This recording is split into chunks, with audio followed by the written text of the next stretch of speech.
Here's a fun beginner fall painting. A lot of you said you like pumpkins, so we're going to do a pumpkin field. Taking a mop brush with light blue and white, do back and forth strokes on your canvas, and then take a light brown and some orange together and do back and forth strokes all the way down to the bottom. I'm using 12 by 12 stretch canvas today. Dry this background and take a size 8 round brush. We're going to do some mountains, just using the blue from the sky, no white with it. Do your mountain peak. You can design it however you want. See how I'm not doing a perfectly smooth line, but it dips down in the middle and back up on the sides. And then filling it in down to where the ground meets. You can even straighten up the base. Now taking the same round brush, take a dark brown and do a line across the bottom. We're going to plant some trees. Now see this dark green? I'm going to let you in on a trick.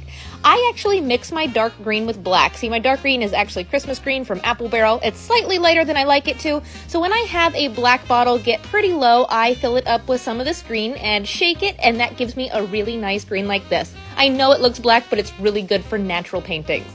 Now take a fine C sponge. I'm going to dip into that dark green, and on that brown line that we did at the base of the mountains, I'm going to bounce in some trees. You don't want a lot of paint on your sponge, but very lightly tap, and do this all the way across the brown line, not going above the mountain line. You can always make your mountains taller, so do them all different heights going into the brown a little bit. Try not to go under the brown line, but it's okay if it's going into it a little bit. And then I'm going to take the same sponge and dip into some orange. Now I'm not going to really make the trees any taller, but I am bouncing in a little bit of orange. You know how in the fall when leaves change, they change towards the tops. So it's almost like icing, bright pops of color. And then I'm going to take a golden yellow. This is not regular yellow, it's actually called King's Gold, but just a dark golden yellow. I'm going to do the same thing, bounce in different areas. Don't cover up all the other colors completely.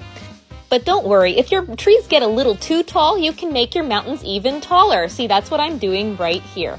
And also, while the green is still wet at the bottom where that line is, I'm just taking some light brown and doing back and forth strokes down into the ground. That's going to clean that line up and make it look like it has a shadow.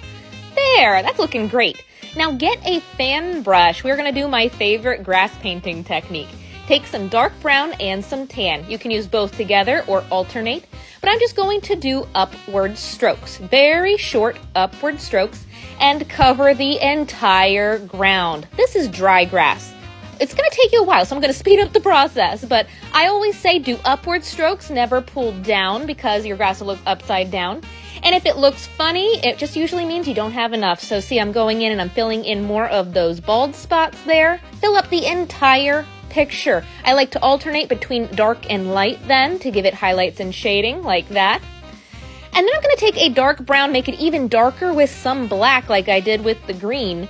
And using a size 5 round brush, we're going to do a line all the way up through the sky. This is a tree trunk. I always say start thin and then you can make it thicker as needed. I make it a little thicker towards the bottom. Let's give him a friend. Now see how I have him leaning off to the left?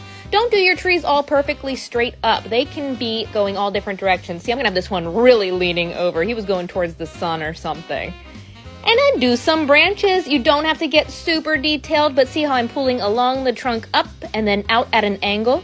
You should see a type of V shape. It could be a wide V or a thin V, but just do a couple of them. Now grab an old credit card or a piece of plastic. This is my one that I use a lot. You could also use a palette knife, but this is a really cool trick. Take some tan and white and put it on the side. We're going to scratch in a curved motion to add highlights or bark texture to our trees. So watch this. I'm just going to do a swooping motion from the left, and that gives it a really cool texture. I love how fun and easy this is. So start from one side and do it in like a curved shape, like a smiley face almost. And that's going to make it look round and look almost like birch bark or some type of bark. You can even use the edge to do the trunks too. Isn't that fun? I love that. And then grab an artist sponge. This is one with more of a large texture compared to the fine C sponge. We're going to use the same colors as we did in the background, but I'm going to do pops of orange just by bouncing in some of that golden yellow. We're going to bounce some of that in. Maybe I'm going to take some dark brown and some tan. I didn't use the dark green for some reason. I wanted this tree to be completely changed. Also, don't be afraid to make it more dense, especially on the ends of where your branches are. That's going to make it look more complete. Now let's paint a country road. I'm going to make a dot up on the right side where the trees are, and one right underneath where that first tree is. Let's do another one over to the right. Get rid of that one, that was a mistake. And then I'm going to do a swooping line connecting that one on the top right down to each of those dots. See that perspective? Fill that in with the curve of the road and tan paint. I'm even going to take some of the dark brown and, while it's still wet, blend in some shading along the edges, some expression strokes in the middle. Very cool. And then I'm going to define it a little bit more and let it dry. Now, like I said, everybody said they like to decorate with pumpkins, so let's paint some pumpkins. Take your round brush, you can use a detail brush, and make a teardrop with white paint. Then do a backward C off of that and a letter C on the other side. See how that makes a curve of a pumpkin? Do the same thing here, teardrop, backward C, fill it in, and then a letter C on the other side and fill it in. We're doing white first so that our orange will be nice and bright. You can even have them overlapping there. Once it's dry, then you can fill it in with the color you want your pumpkin to be. I'm using an orange called pumpkin orange, so that's perfect. But I will say craft paint is a little thinner than regular artist acrylic, so you may need to do 2 coats. See, that's what I'm doing here. I even added a pumpkin on the bottom right corner. You can do as many as you want, but make sure they're nice and dark. Now I'm taking a size 0 detail brush, and with some dark brown, I am outlining the curves of my pumpkin. Now, this pumpkin orange is still really, really bright, like cartoony orange, so I'm taking the brown and then blending it in with the orange to make it like a neutral brown color. And I'm also going to add a stem like that. You can design it however you want. When you're doing your shading, it's up to you how detailed you get with it. Like if your outline gets too brown, you could just blend it back in with orange, but have more of the darker shading at the bottom of the pumpkin. Think about that, because you would be brighter on the top where the sun is hitting it and darker towards the bottom. So something to think about. Don't forget a stem there. And then I like to take some white and add some pops of highlights. That helps everything stand out a little bit more. Totally optional if you don't like that look, but I think white is like the icing on the cake, or the pumpkin. And then take a dark brown again, and you thought I forgot about this pumpkin too over here, didn't ya? Gonna add some highlights there, so cute. And then I'm going to take some dark green and add some swirly lines coming out from the stems. You can design them however you want, but that's some vines, some little extra detail. It's up to you how much detail you do. I'm even adding some white highlights on those as well. Perfect.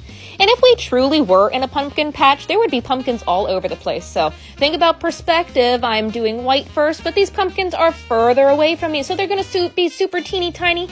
You don't have to do as much detail on these. Just give the impression of having pumpkins off in the distance. There. Now taking your detail brush again. I know we have grass all over the place, but it kind of looks like we stuck pumpkin stickers on there. There would be grass growing in front of it. So I'm taking some dark brown and doing upward strokes for longer grasses, especially going a little bit in front of the pumpkins or any bare spots you see. And then layer over top of the dark brown some light tan. Just like we did with the fan brush, but you have more control to fill in and define any areas. But because you already did the fan brush texture, you don't really need to do it everywhere, just in little patches. Don't forget some that goes in front of this side of the road too, because you would see some growing up from the side. Perfect. Don't forget some in front of those pumpkins, maybe some behind these here. I'm liking it. The only thing I see is my road got a little bit too dark, so I'm going to brighten it up with a little bit of white and tan. Add some more brown expression strokes, or they could be tire tracks. That's up to you. And there we go. There's a super easy pumpkin patch fall scene. Hope you had fun. Make it your own. I can't wait to see how it turns out. And I love how it matches my wine bottle scarecrow. That worked out great.